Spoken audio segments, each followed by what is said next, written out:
Astaghfirullah. Assalamualaikum warahmatullahi wabarakatuh.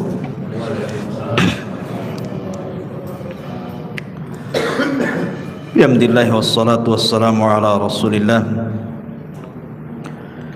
wa ala alihi wa sahbihi wa mawalah wa la hawla wa la quwwata illa billahi wa ba'd. Alhamdulillah, di malam hari ini kembali kita bisa duduk untuk bertalabul ilmi di Masjid Al-Fajri, dan karena ini masih suasana bulan Rajab, maka malam ini kita akan membahas tentang pengaruh sebuah dosa. Dan ada 6 dosa yang kalau dilakukan oleh manusia, Allah segerakan azabnya di dunia sebelum akhirat. Ma'asyiral muslimin yang dimuliakan Allah Subhanahu wa taala, Nabi sallallahu alaihi wasallam bersabda kepada Abi Dzar Al-Ghifari radhiyallahu anhu, la tanzur ila sigharil khati'ah walakin unzur ila man asaitahu. Jangan melihat kepada kecilnya sebuah dosa, tetapi lihatlah kepada siapa Anda melakukan dosa. Karena ada orang-orang yang terpancing dengan pembagian dosa. Ada dosa besar, ada dosa kecil, sehingga kemudian ketika orang ini terfokus kepada pembagian dosa, ketika dia masuk kepada dosa kecil, dia mengatakan, ini kan dosa kecil saja, belum sampai dosa besar. Maka Nabi SAW mengajarkan kaedah kepada kita, jangan lihat kecilnya dosa, tetapi lihatlah kepada siapa Anda melakukan dosa. Karena setiap dosa itu ada pengaruh di dunia. Ingat, Allah Subhanahu wa ta'ala itu memiliki tentara yang banyak. Allah mengatakan, wa ma ya'lamu junuda rabbika illahu wa ma huwa illa dzikra lil bashar. Allah Subhanahu wa taala mengatakan, tidak ada yang tahu berapa jumlah tentara Allah di muka bumi ini. Maknanya kalau Allah Subhanahu wa taala hendak memberikan hukuman kepada manusia, Allah tinggal kirim saja tentaranya. Dan jangan ditanya bagaimana Allah Subhanahu wa taala mengazab setiap para pendosa itu. Yang jelas azab Allah itu pedih. Makanya Imam Ibnul Qayyim rahimahullahu taala mengatakan, beliau mengatakan, malladzi akhraja li abawaini minal jannah daran naimi wal bahjah. Imam Ibnul Qayyim membuat sebuah pertanyaan, apa yang menyebabkan Adam dan juga Hawa dikeluarkan dari dosa? Kemudian apa pula yang menyebabkan iblis menjadi dilaknat dan diusir dari sorga?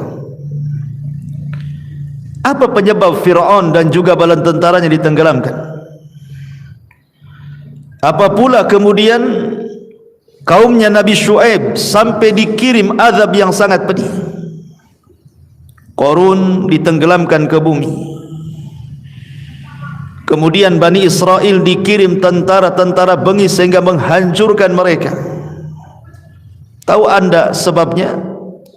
Kata Imam Ibnul Qayyim rahimahullahu ta'ala, innaha dzunub, itu semua dikarenakan dosa-dosa yang mereka lakukan. Kemudian beliau membawakan 3 dalil Al-Quran.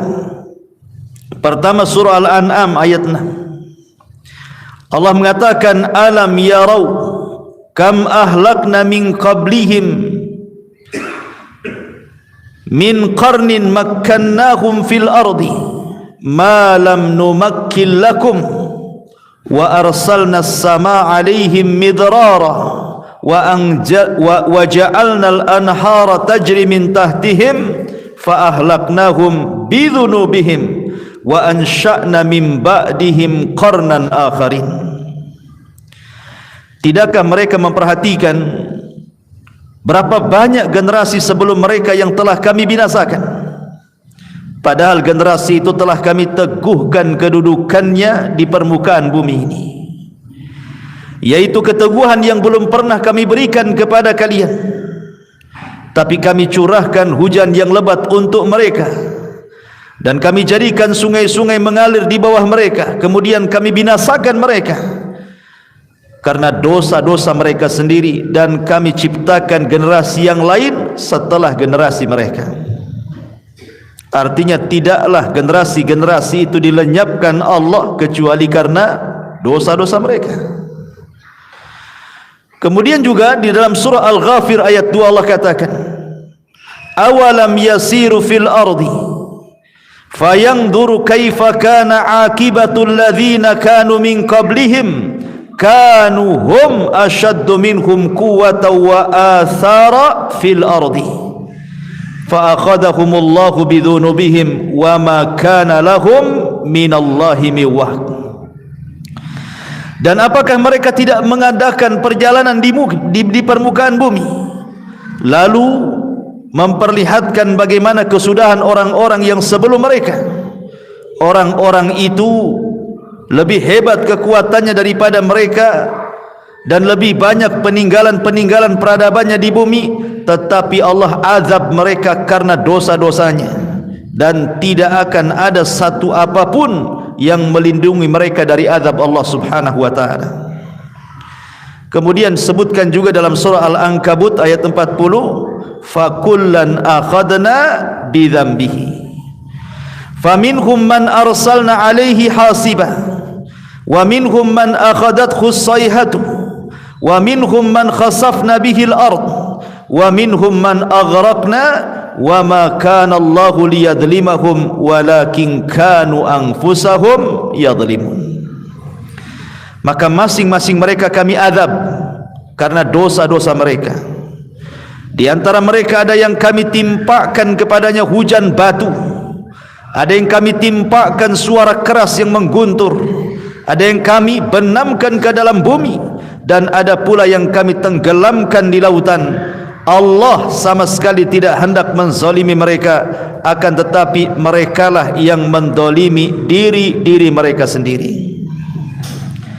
Kesimpulan perkataan Imam Ibnul Qayyim ini, ikhwatu fiddin yang dimuliakan Allah subhanahu wa ta'ala, bahwa setiap dosa itu punya pengaruh. Kita lihat di masyarakat, ikhwan, karena pelajaran yang paling berharga itu adalah dengan melihat orang sekitar. Itu pelajaran yang berharga, tidak perlu sekolah. Lihat saja orang sekitar kita, itu madrasah terbesar bagi kehidupan kita. Lihat orang-orang yang setiap hari murung saja, kenapa dia bisa murung? Lihat orang-orang yang dulunya dihormati, tiba-tiba jatuh kemudian dicela manusia, kenapa bisa dicela? Lihat orang-orang yang dulunya kekar binaraga, tiba-tiba jatuh stroke, kenapa dia bisa stroke? Lihat orang-orang yang dulunya anak-anaknya lucu-lucu, setelah besar durhaka pula kepada orang tua, kenapa dia bisa durhaka? Lihat orang-orang yang dulunya kaya raya, tiba-tiba kemudian bankrupt, meminta-minta, kenapa bisa meminta-minta? Lihat orang-orang yang terbaring, hidupnya hanya menangis, sedih, ditinggalkan manusia, kenapa mereka sampai seperti itu? Tidak lain dan bukan, ma'asyiral muslimin yang dimuliakan Allah azza wa jalla, itu kan disebabkan dosa. Ada orang-orang yang tidak diberikan taufik oleh Allah, susah ibadah, susah belajar, selalu bertengkar dengan manusia, tidak baik hubungan dengan keluarganya, dan begitu seterusnya. Kita saksikan di masyarakat macam-macam orang, atau mungkin kita rasakan. Tidak lain dan bukan, ma'asyiral muslimin, itu macam-macam Allah subhanahu wa ta'ala hendak menguji manusia karena dosa kita yang kita lakukan masalahnya.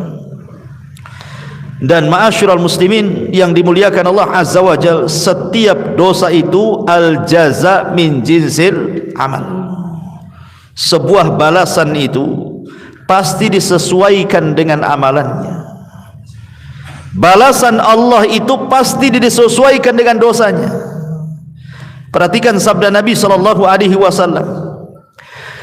Ketika Nabi sallallahu alaihi wasallam mengumpulkan muhajirin, kemudian Nabi sallallahu alaihi wasallam mengatakan, "Sun idza tulitum bihinna wa a'udzu billahi an tudrikuhun." 5 perkara kata Rasul, jangan sampai menimpa kalian. Kalau sampai menimpa kalian, aku berlindung kepada Allah, jangan sampai menimpa kalian. Yang pertama kata Rasul, lam tazharil fahisyah fi qaumin qat hatta yu'linu biha illa fasha fihi mutta'un wal auja allati lam takun madat fi aslafihim alladhina madaw. Tidaklah sebuah fahisyah, perzinahan, homoseksual, LGBT dan yang semacamnya menyebar, dan itu sudah terang-terangan, sudah tidak sembunyi-sembunyi lagi, kecuali akan disebar kepada mereka penyakit taun dan penyakit-penyakit yang belum pernah terjadi di zaman Nabi. Kemudian yang kedua, lam yankusul mikyala wal mizana illa ukhidhu bisinin wasyiddatil maunati wa jawri sultani alaihim.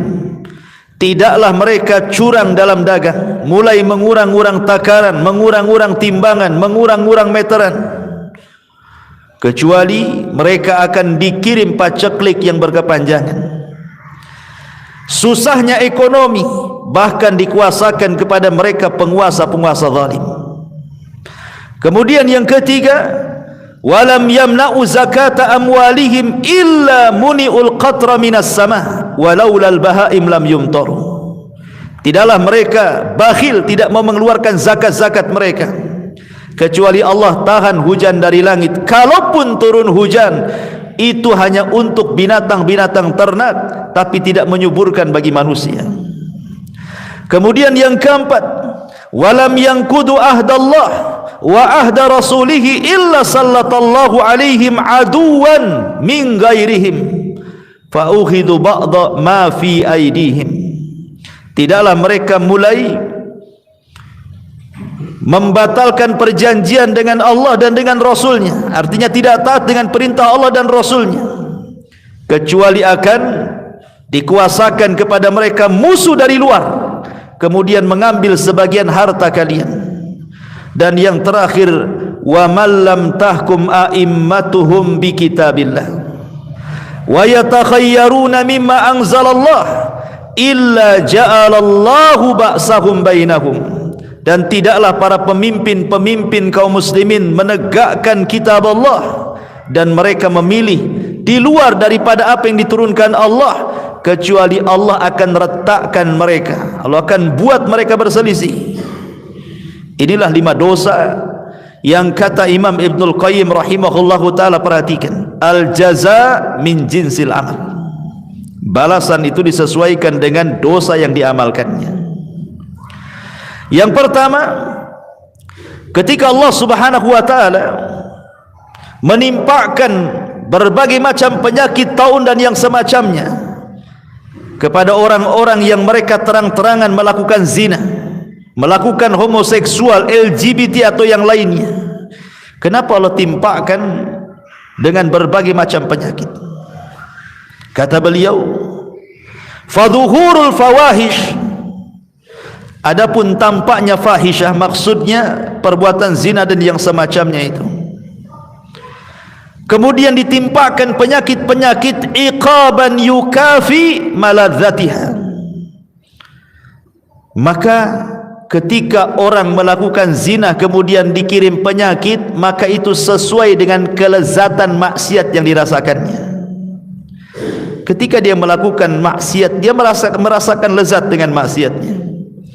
Dia tidak merasa bahwa itu perbuatan dosa. Makanya Allah Subhanahu wa taala timpakan penyakit kepada mereka. Begitulah cara Allah Subhanahu wa taala membalas. Sebagaimana dia merasa lezat ketika melakukan maksiat, ketika datang penyakit, maka dia merasa sakit luar biasa.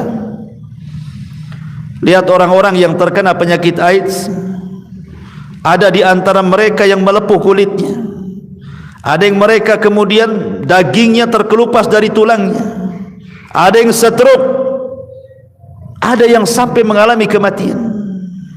Begitulah Allah Subhanahu wa taala balas al-jaza min jinsil amal. Kemudian kenapa Allah Subhanahu wa taala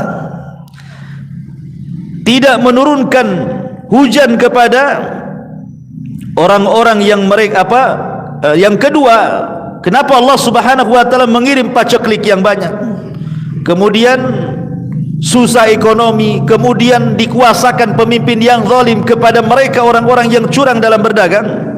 Kata Imam Ibnul Qayyim rahimahullahu taala, wa zulmun nasi li ba'dihim al-ba'dha fi arzakihim bil ghishi wal khida fil mizani tuqabiluhu uqubata habsir rizqi bil jafafi wal majaati wa zulmi sultani ra'iyatihi. Kata beliau, karena orang yang mengurang-urang takaran, mengurang-urang timbangan meteran atau curang dalam berdagang, hakikatnya dia sedang melakukan kezaliman. Dia sedang melakukan kezaliman kepada orang lain. Bisa saja orang-orang yang Anda curang itu dia anak yatim, atau mungkin orang miskin, atau orang susah. Berarti hakikatnya Anda memakan harta anak yatim, memakan harta orang-orang miskin, dan begitu seterusnya. Makanya al-jaza min jinsil amal. Ketika Anda dengan curang itu merasa bahwa dengan itu akan mendapat keuntungan yang banyak, kan orang curang itu kan keyakinannya dia dapat untung yang banyak kan. Kenapa dia kurangi dari 1 kilo 2 on, pikirnya 2 on itu akan dapat keuntungan bagi dia. Makanya kenapa hukumannya Allah tahan rizkinya. Justru Allah tahan rizkinya dengan cara apa? Dikirim paceklik, walaupun hujan gak ada berkah. Kemudian dikirim kepada mereka susah ekonomi. Tujuannya ingin mendapatkan ekonomi, Allah persusah pula ekonominya. Kemudian dikirim para penguasa yang zalim, akhirnya membuat aturan-aturan menyusahkan masyarakat. Lihat bagaimana al-jaza min jinsil amal, kata Imam Ibnul Qayyim rahimahullahu ta'ala. Begitu juga wa man'un nasi li zakatihim, dan orang yang mencegah manusia untuk mengeluarkan zakatnya. Yu'aqibun nas alaihi bi uqubati min jinsihi min jinsi dzambihi.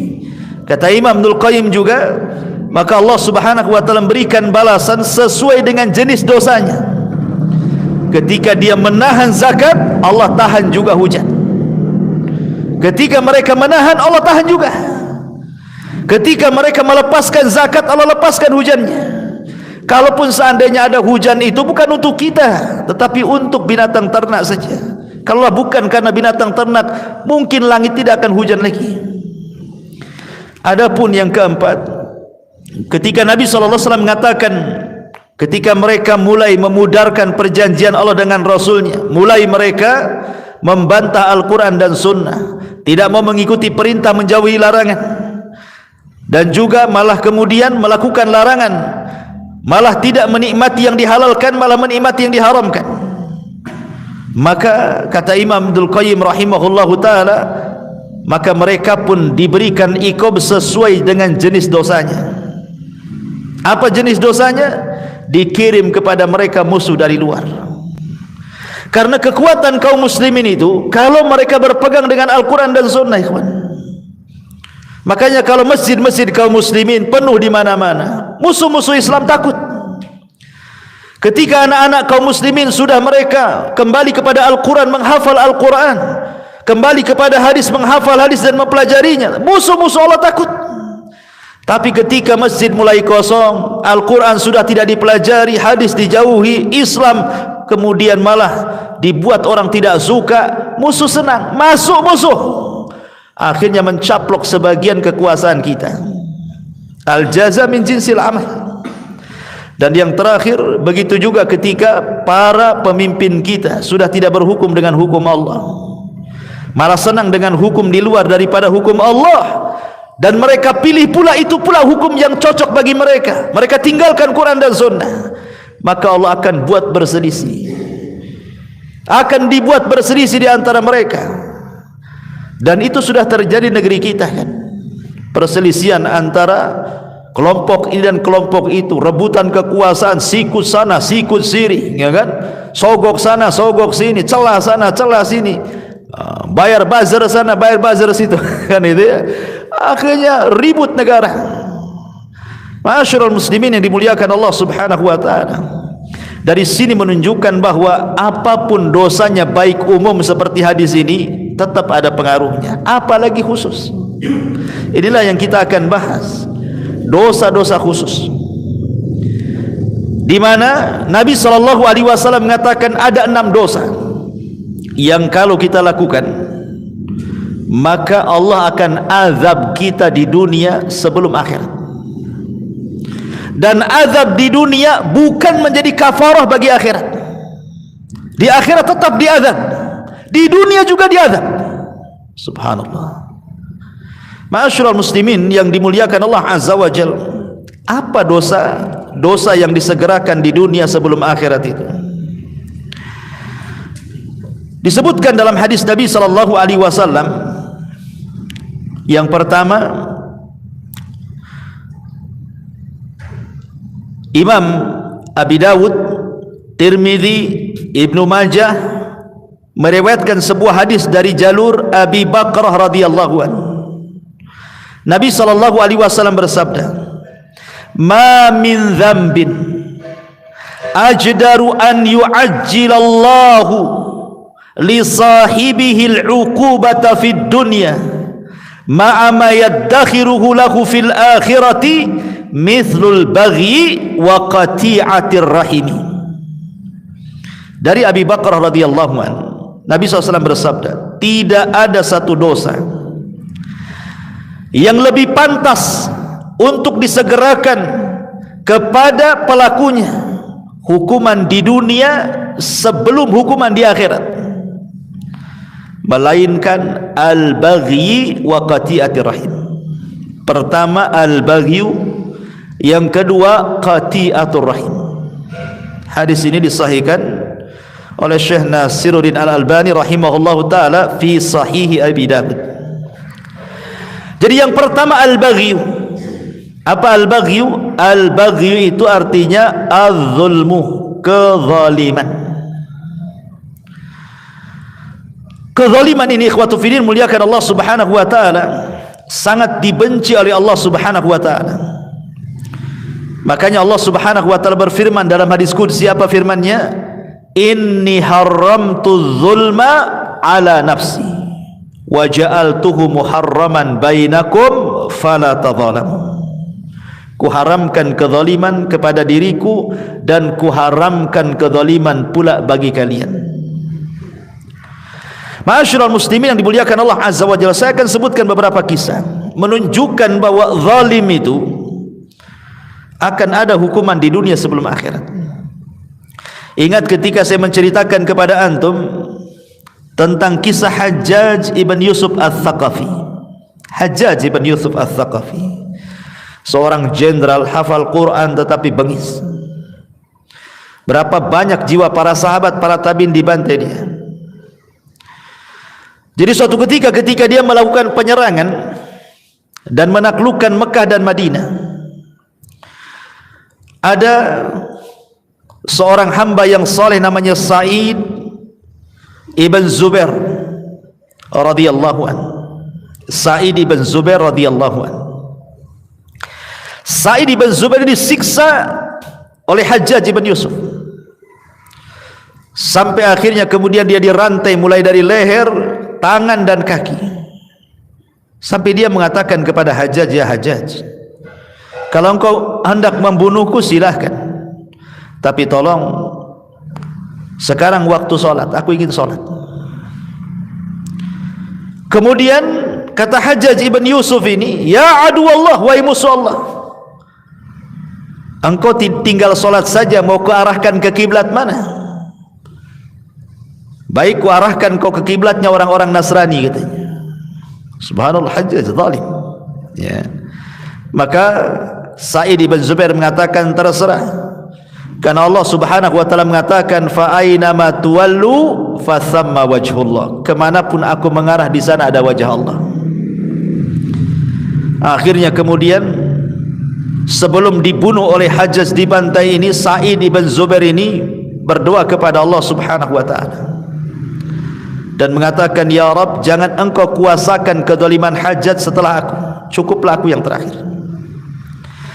Maka setelah Sa'id ibn Zubair dibunuh secara zalim oleh Hajjaj ibn Yusuf ini, 40 hari setelahnya, Hajjaj selalu bermimpi, dalam mimpinya berjumpa dengan Sa'id ibn Zubair. Kemudian terngiang-ngiang setiap hari. Akhirnya dia pun jatuh sakit dan mengalami sakit yang hebat, yang rasa sakitnya tidak ada yang tahu kecuali Allah. Sebab itulah dia meninggal. Lihat, Shadaqa Rasul sallallahu alaihi wasallam bahwa kezaliman itu akan disegerakan azabnya di dunia sebelum akhirat. Bahkan dikisahkan ma'asyiral muslimin yang dimuliakan Allah Azza wa Jalla dari Yahya al-Burmuki rahimahullahu taala. Yahya al-Burmuki ini adalah salah satu menteri pada kekhilafan Harun ar-Rasyid. Harun ar-Rasyid menjadikan Yahya al-Burmuki ini salah satu wazirnya, penasehatnya. Tetapi kemudian amanah daripada Harun ar-Rasyid, jabatan yang diberikan kepada Yahya al-Burmuki ini melewati batas kewenangan dia. Akhirnya dia pun melakukan kezaliman, memperkaya dirinya, dan begitu seterusnya, menzalimi orang lain. Lah akhirnya kemudian ketahuan. Maka Harun ar-Rasyid marah karena kezaliman yang dilakukan Yahya al-Burmuki ini. Akhirnya sama Harun ar-Rasyid dimiskinkan dia, ditangkap ia dan Fadl anaknya, dimasukkan ke dalam penjara. Dalam penjara anaknya tidak tahu menahu kenapa bapaknya dan dianya bisa masuk penjara. Di dalam penjara ini anaknya ngomong sama bapaknya, ya abi, ba'dal amri wan nahi wan ni'mati sirna ila hadha. Wahai ayahku, saya ingin tanya sesuatu. Baru saja kita ini mendapatkan kedudukan yang tinggi di Daulah Abbasiyah, bisa memerintahkan orang, bisa melarang orang, diberikan kenikmatan. Tiba-tiba kami dalam penjara seperti ini, gelap gulita, sulit, susah. Ada apa wahai bapakku, katanya. Maka Yahya al-Burmuki mengatakan, ya bunai, hadhihi da'watul madlum sarat bilailin ghafalna anha walam yaghfalillahu anha. Wahai anakku, boleh jadi ini doa orang yang pernah kita zalimi, di mana doa itu melesat di malam hari, kita lupa dengan doa-doa itu, tapi Allah tidak lupa. Kita lalai dengan doa orang-orang yang kita zalimi, tapi Allah tidak lalai. Wala tahsabannallaha ghafilan amma ya'malu zalimun. Jangan sangka Allah lalai terhadap orang-orang yang melakukan kezaliman. Allah tidak lalai. Makanya kenapa kemudian Nabi SAW sampai mengatakan bahwa doa orang yang dizalimi itu melesat sampai ke mana? Sampai ke awan. Kemudian Allah mengatakan, wa bi'izzati la ansurannahu walau ba'dahin. Maka Allah berfirman dari atas sana, demi kemuliaanku, kata Allah, aku akan tolong orang yang dizalimi ini sampai batas waktunya.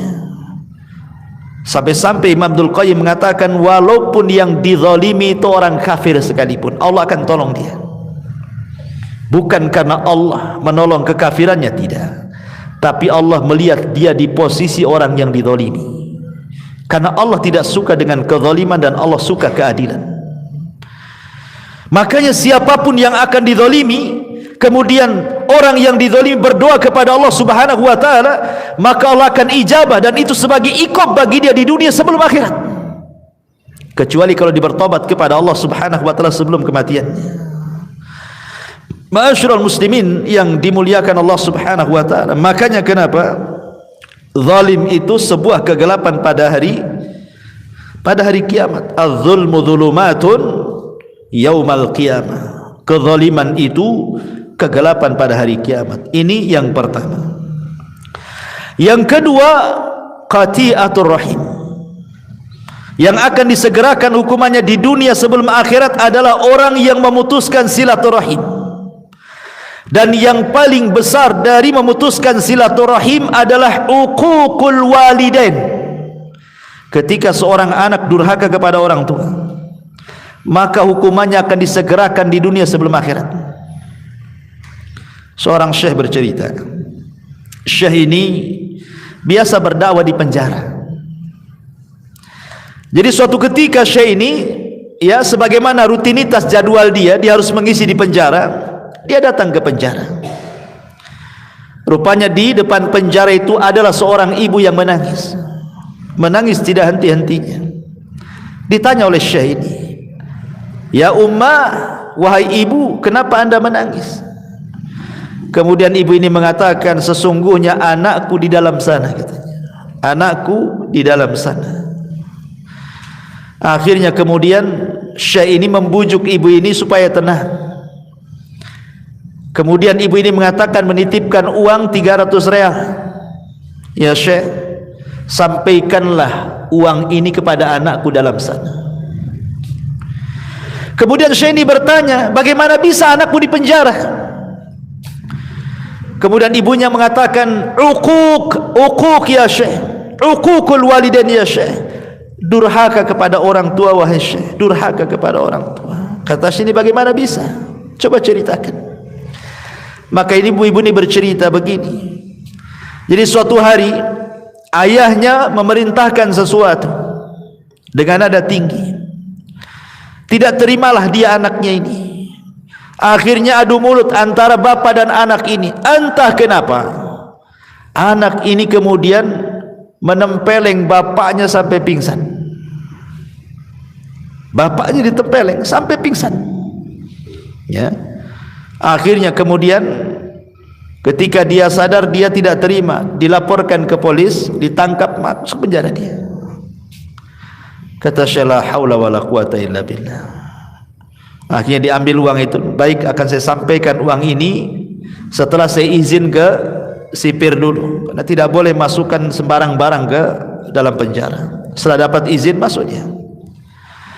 Lah kebetulan syekh ini mulai tadinya hendak menyampaikan materi lain, tapi karena berjumpa dengan ibu itu, akhirnya ketika dia ceramah, materinya fokus kepada bahaya uququl walidain.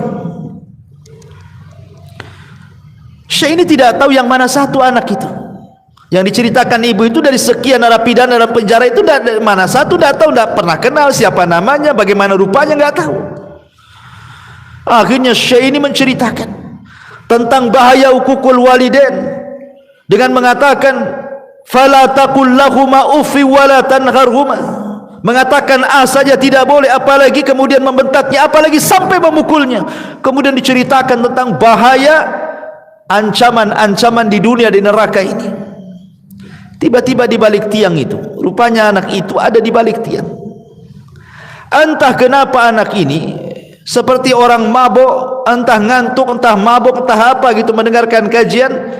Tiba-tiba oleng, kepalanya membentur tiang itu, kemudian pingsan. Al-jaza min jinsil amal. Sebagaimana dia menampar bapaknya pingsan, dia kejeduk tiang, dia pingsan juga.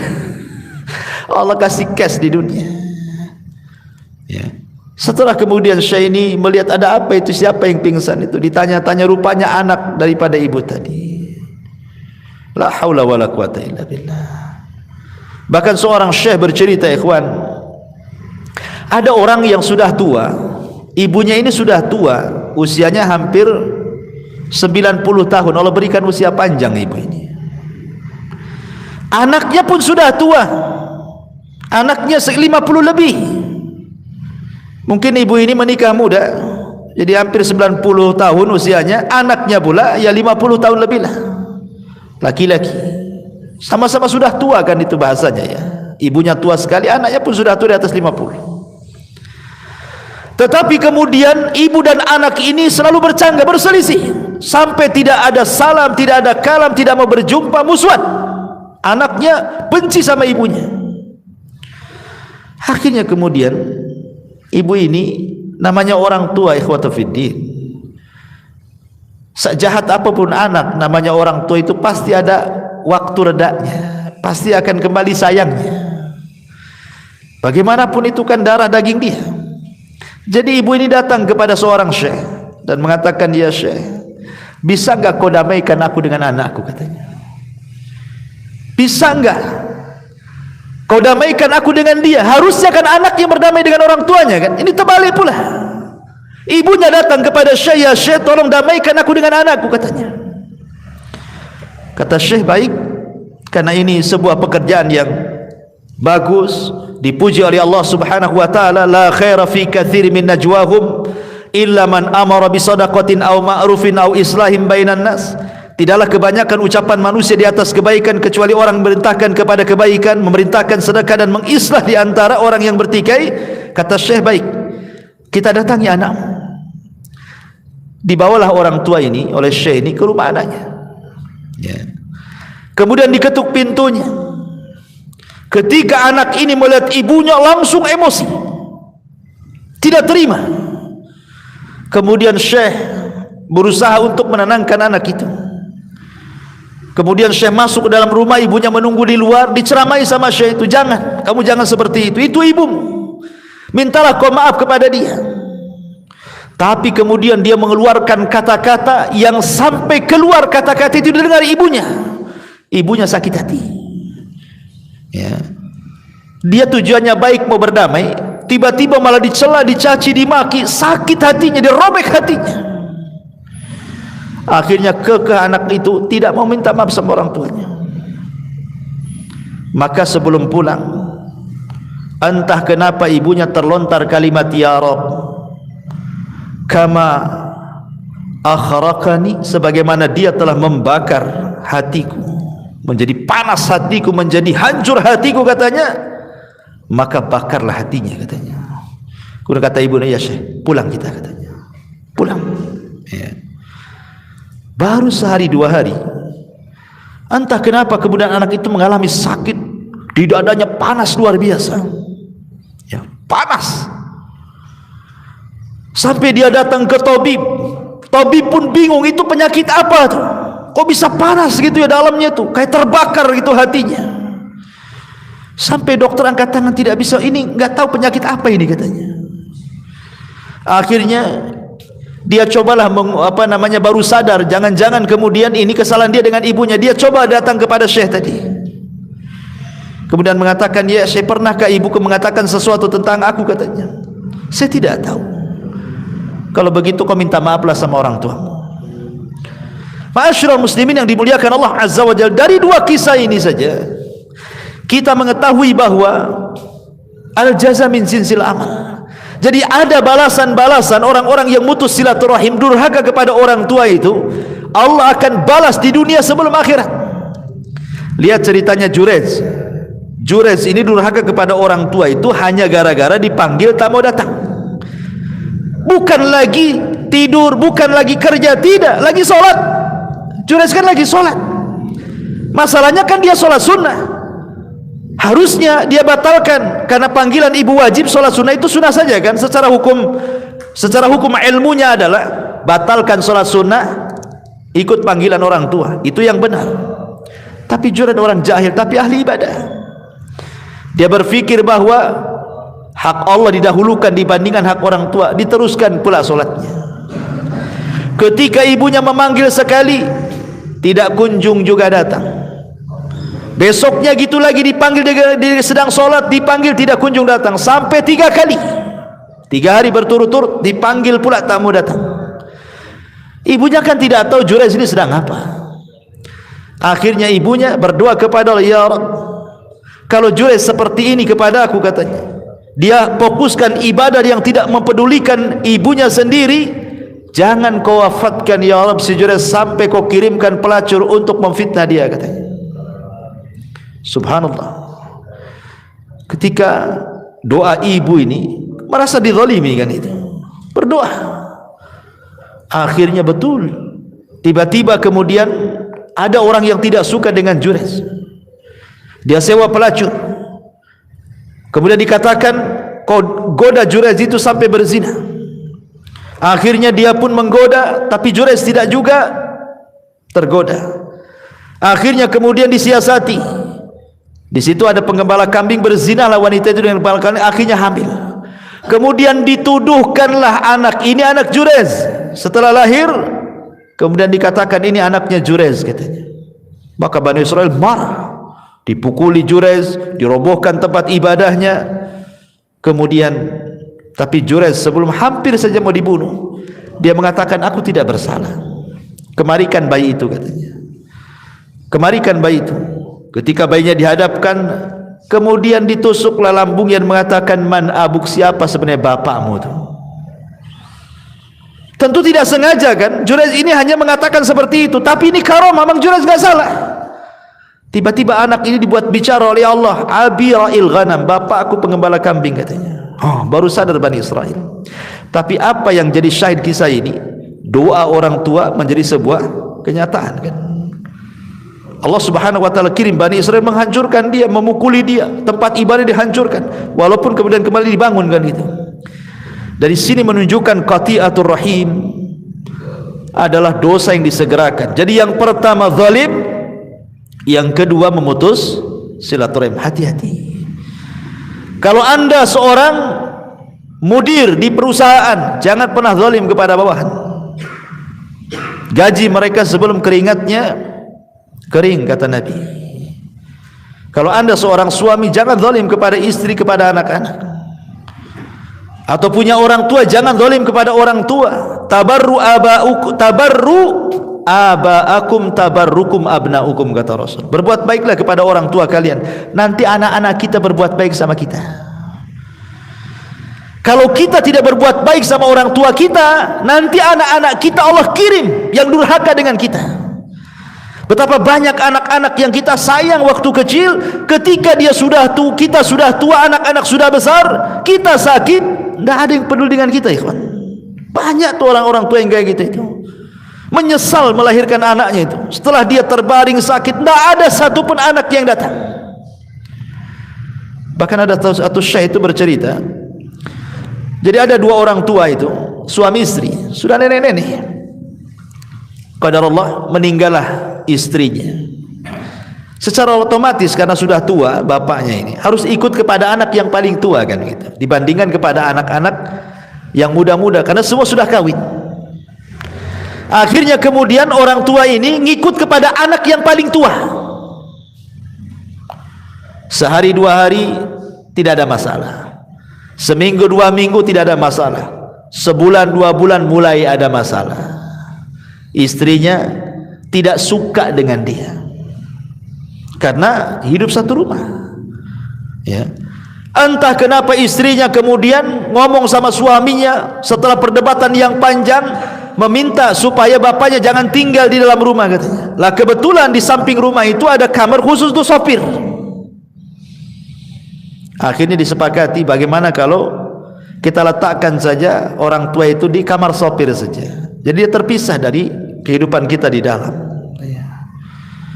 Akhirnya anaknya yang paling tua ini membujuk orang tuanya dan mengatakan sebaiknya bapak tinggal di luar saja. Itu ruangan lebih bagus, cahaya matahari masuk, angin juga masuk, macam-macam alasannya. Orang tua paham, namanya sudah tua, sebenarnya paham, tidak mau berdebat saja dia. Ya. Akhirnya dibersihkanlah itu kamar supir itu, diletakkan di situ. Satu hari dua hari masih ditengok, dua tiga hari masih ditengok, sebulan dua bulan sudah mulai dicueki. Ya kadang ditengok kadang tidak. Memberi makan pun pada awalnya dengan piring, ya dikasih piring kemudian dikasih gelas gitu ya, baik-baik dikirim tuh. Tapi lama-lama bosan, terkadang pakai kresek, terkadang pakai piring, sudah tidak menghargai lagi. Sampai pada waktunya setelah berbulan-bulan, beberapa bulan, tidak sampai 1 tahun dia di rumah, di kamar supir itu, akhirnya sakit parah karena tidak pernah dibersihkan dengan bau busuk yang luar biasa di situ. Meninggallah kemudian ayahnya, meninggal. Uququl walidain. Coba bayangkan. Lah ketika di hari ayahnya meninggal nih, akhirnya kemudian cucunya, anak daripada anak tertuanya ini, kemudian ikutlah membersihkan kamar itu karena mau ditempati sopir lagi, dibersihkan. Ketika masuk, bau busuk yang luar biasa di dalam itu, sampah berserakan, nggak pernah disapu gitu. Lah anaknya ini kan punya anak, artinya cucu daripada si kakeknya yang meninggal tuh, masih kecil ya, sekitar 8 atau 7 tahunan. Masuklah ke kolong ranjang itu, tempat kakeknya tidur itu. Rupanya di situ ada piring dan gelas. Kemudian diambillah piring dan gelas itu, tiba-tiba dipeluknya.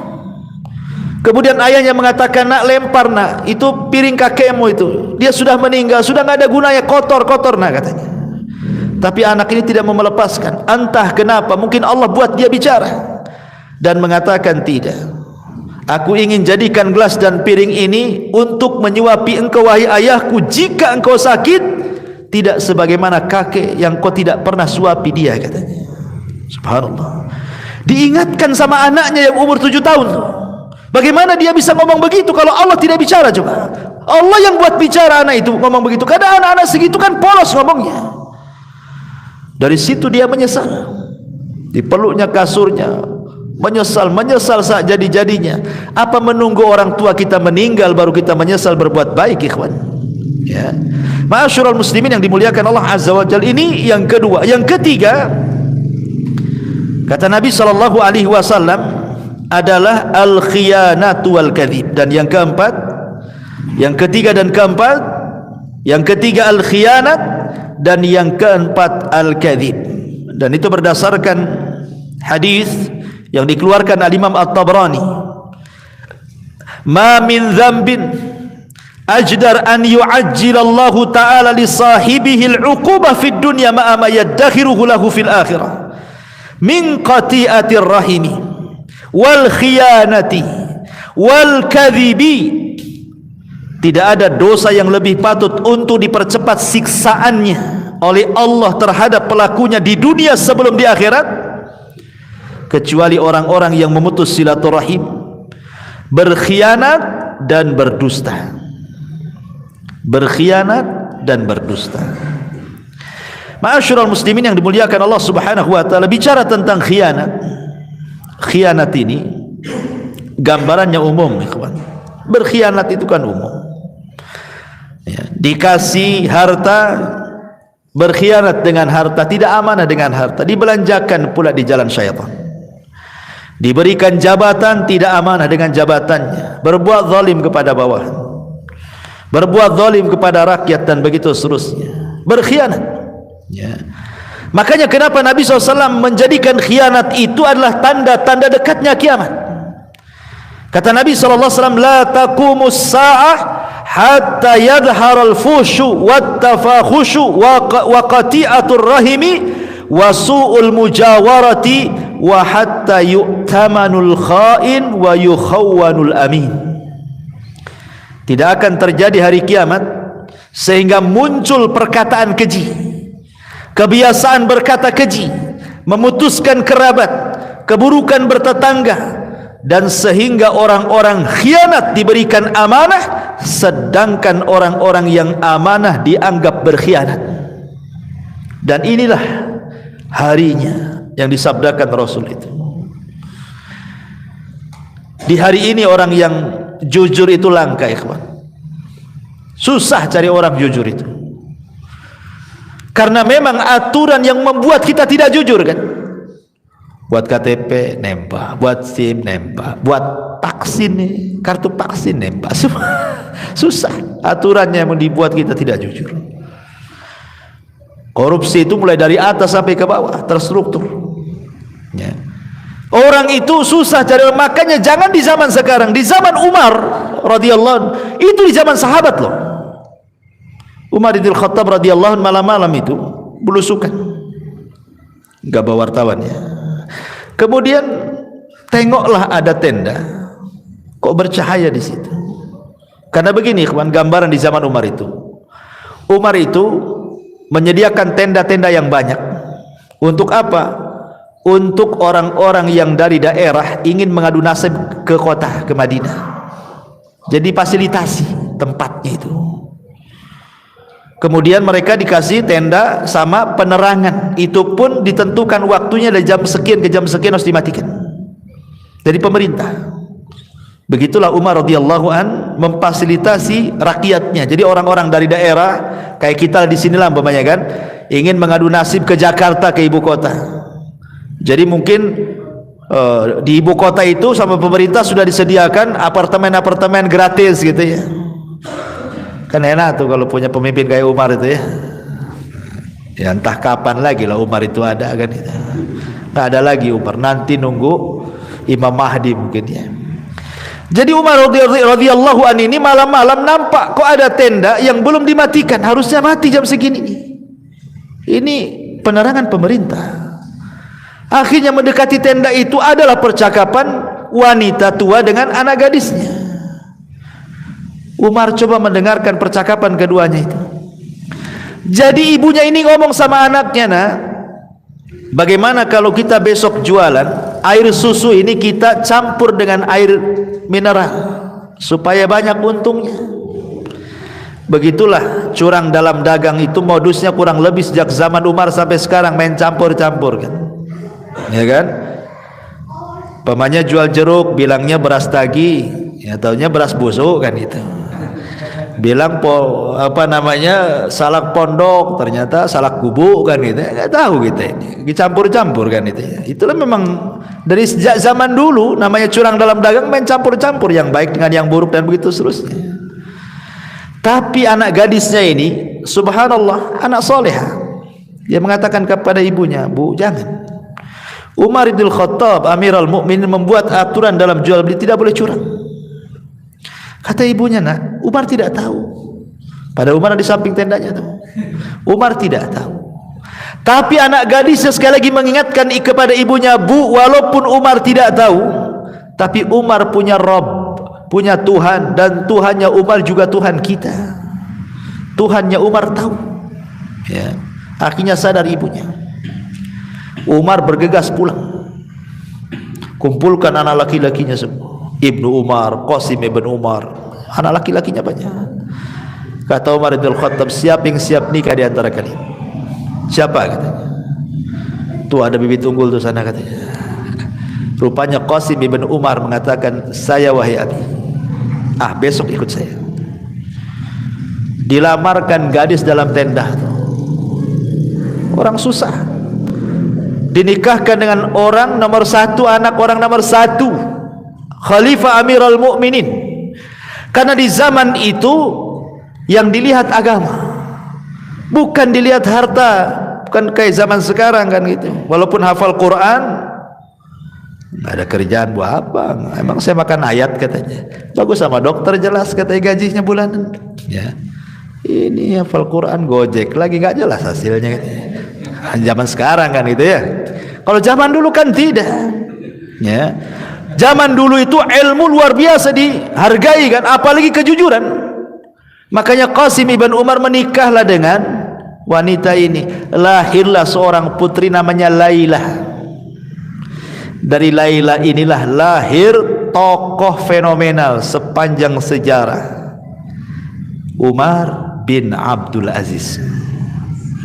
2 tahun 5 bulan berkuasa, nggak ada orang miskin di zamannya. Dialah penegak keadilan sampai orang menyangka itulah Al-Mahdi yang dikatakan Nabi. Ya. Masyarul muslimin yang dimuliakan Allah Subhanahu wa taala. Tapi syahidnya dalam kisah Umar bin Khattab, bagaimana Amirul Mukminin menghargai kejujuran. Menghargai kejujuran. Kalau di zaman sekarang ada orang jujur di tengah-tengah para pengkhianat, sebentar aja ikut pengkhianat dia. Kalau tidak jadi pengkhianat, dimusuhi oleh para pengkhianat. Gimana caranya disingkirkan kan begitu? Ma'asyiral muslimin yang dimuliakan Allah Azza wa Jalla. Makanya kemudian khianat ini bahaya dan banyak jenisnya. Berkhianat ini. Makanya kenapa Nabi SAW sampai mengatakan para pengkhianat ini akan disegerakan hukumannya di dunia sebelum akhirat. Karena bahaya para pengkhianat, bisa menghancurkan negara. Ingat runtuhnya Baghdad di tangan Tatar, orang-orang Mongol, sampai akhirnya dibantai, mulai dari anak kecil, wanita, dewasa, habis dibantai satu kota Baghdad sama orang-orang Tatar itu. Siapa yang berkhianat? Orang Syiah. Orang Syiah membocorkan rahasia, berkhianat dengan orang-orang Tatar, akhirnya menghancurkan Baghdad. Khianat ini bisa menghancurkan negara, ya kawan. Ulama dibantai, kitab-kitab dibakar itu. Pengkhianatan orang Syiah itu. Ibnu Qumi, ya. Ma'asyiral muslimin yang dimuliakan Allah Subhanahu wa taala. Kemudian dan gambaran orang khianat ini macam-macam, mulai dari negara sampai ke masalah rumah tangga. Ya, menceritakan seorang suami menceritakan tentang keburukan istrinya, atau istri menceritakan keburukan suaminya. Ini kan berkhianat namanya, ya, kan ada tuh yang seperti itu, ya. Kemudian juga yang keempat yang disegerakan hukumannya adalah al-kadzib, dusta. Dan dusta ini disebutkan dalam hadis Nabi SAW, yahdi ilal fujur, mengarah kepada fujur, keburukan. Wal fujuru yahdi ilan nar, dan keburukan itu mengarah ke neraka.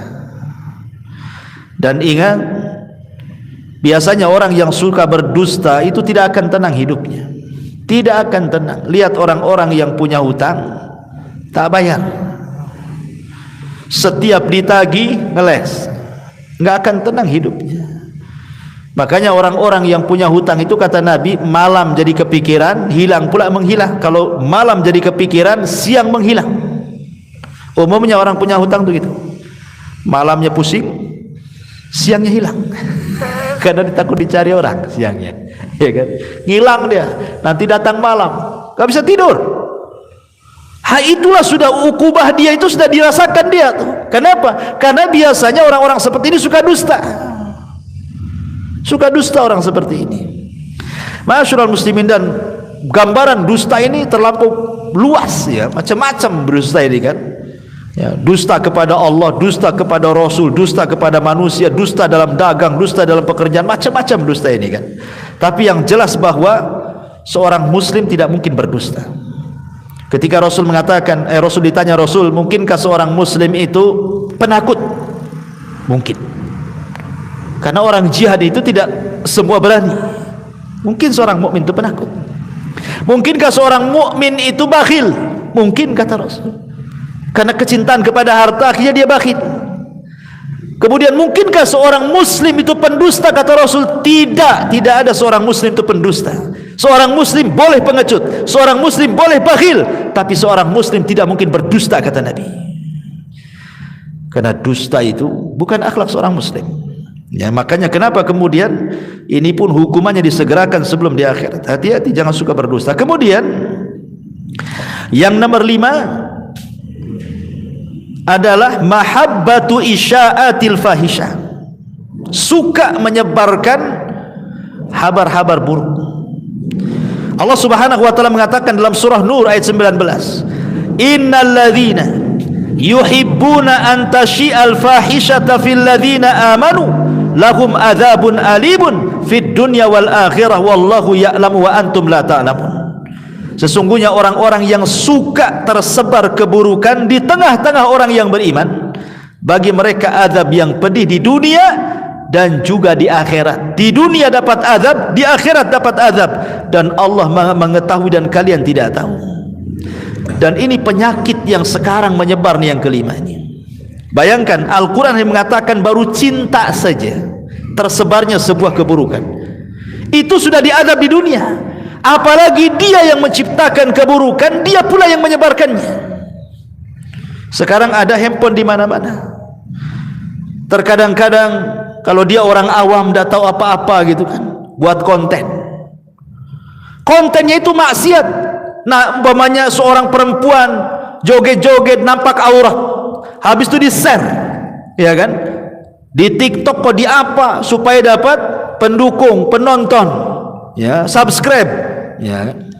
Subhanallah, itu menyebarkan keburukan, menyebarkan musik-musik yang gak jelas, ya kan. atau menyebarkan berita. Ini tahun politik nih, hati-hati nih. Saling serang-serangan gak jelas, ya kan?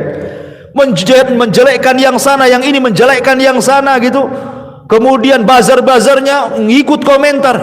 Anta syi'al fahisyah. Hati-hati. Ya, ini tahun-tahun politik, hati-hati. Tahun-tahun politik itu banyak beristighfar lah, meminta kepada Allah supaya Allah memberikan pemimpin yang terbaik. Ya kan? Karena tahun-tahun politik ini antum akan melihat bagaimana fitnah-fitnah menyebar di medsos itu. Akan berseliweran tuh di YouTube antum itu. Entah berita-berita, entah enggak jelas itu. Maka berlindunglah kepada Allah Azza wa Jalla. Jangan disukakan, oh senang, oh mantap nih, karena saya milih yang ini. Ketika ini serang, oh mantap. Padahal dia enggak ikut, tapi kan senang kan? Senang saja diazab di dunia dan di akhirat, kata Allah. Apalagi dia yang buat berita, dia yang wawancara di YouTube, dia pula yang menyebarkan dengan channelnya. Na'udzubillah. Jangan, ya, jangan buat konten-konten fahisyah. Ya. Atau dia marah-marah di YouTube, kan ada tuh orang-orang marah itu kan, ngomong apa saja nggak jelas itu. Kadang-kadang keluar kata binatang, disebah biar viral katanya. Anda bukan biar viral, Anda itu sedang mengundang azab Allah tuh. Ya. Makanya ma'asyiral muslimin, ini juga diancam dalam Al-Quran surah Nur ayat 19. Dan yang terakhir, yang keenam adalah nifaq, kemunafikan. Allah Subhanahu wa taala berfirman di dalam Al-Qur'anul Karim, tepat pada ayat ke berapa? Ayat yang ke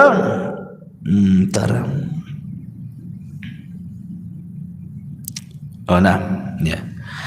Allah Subhanahu wa taala mengatakan ketika menyebutkan orang-orang munafik, yahlifuna billahi ma qalu. At-Taubah 74. Walaqad qalu kalimatal kufri wa kafaru ba'da islamihim wa hammu bima lam yanalu wa ma naqamu illa an aghnahumullahu wa rasuluhu min fadli fa in yatubu yaku khairan lahum wa in yatawallaw yu'adzibhumullahu adzaban aliman fid dunya wal akhirah. Orang-orang yang mereka bersumpah dengan nama Allah, apa yang mereka katakan, dan sungguh mereka telah mengatakan dengan kalimat kekufuran, dan mereka telah kufur setelah keislaman mereka, maka di ujung ayat Allah mengatakan kalau mereka tobat itu lebih baik, tapi kalau tidak tobat bagi mereka azab di dunia dan di akhirat. Dan orang-orang munafik di zaman sekarang tersebar, ikhwan, Masya Allah. Ada orang jahil mengomentari orang alim, orang jahil bicara soal Islam, kan banyak di sekarang nih. Entah ngomong apa tuh, kayak dia tahu aja soal Islam tuh.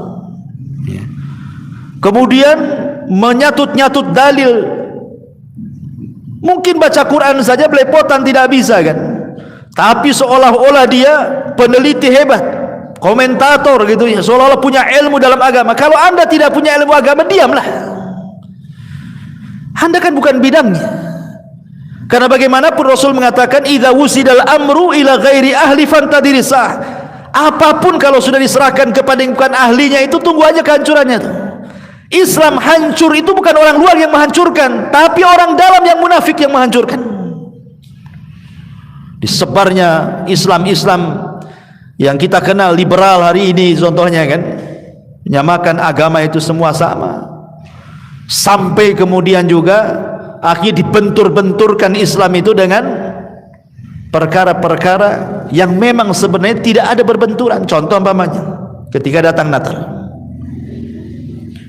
kita kan disuruh menghormati orang-orang di luar daripada Islam selama mereka tidak menyerang kita, tidak memerangi kita. Antabarruhum wa tuqsitu ilaihim, kata Allah, untuk berbuat baik kepada mereka dan berbuat adil kepada mereka.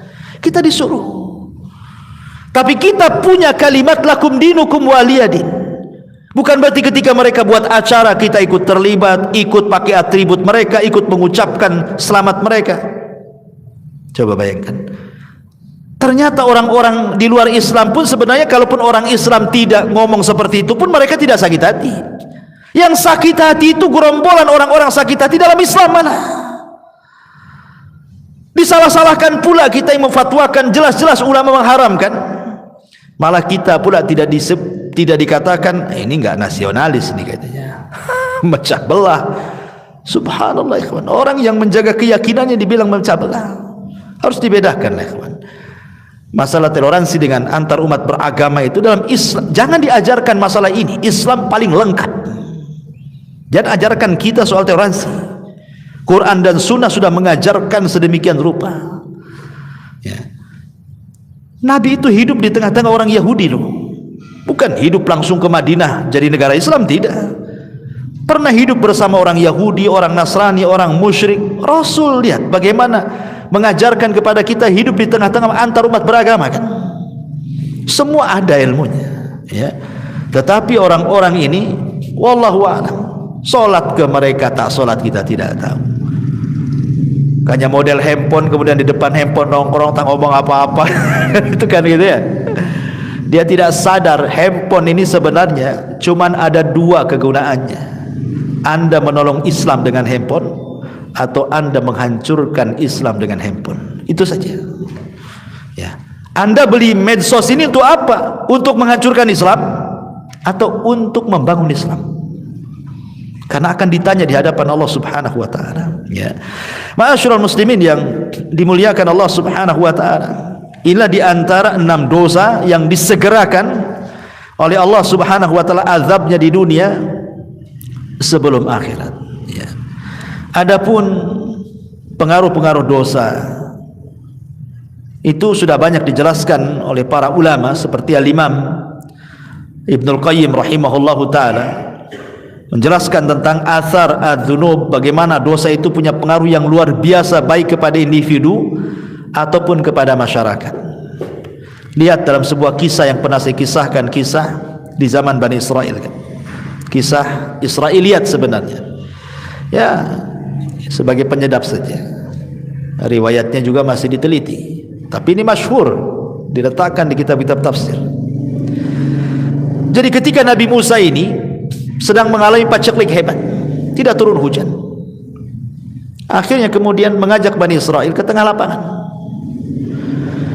Musa itu kalimullah ikhwan, Nabi yang biasa berdialog dengan Allah.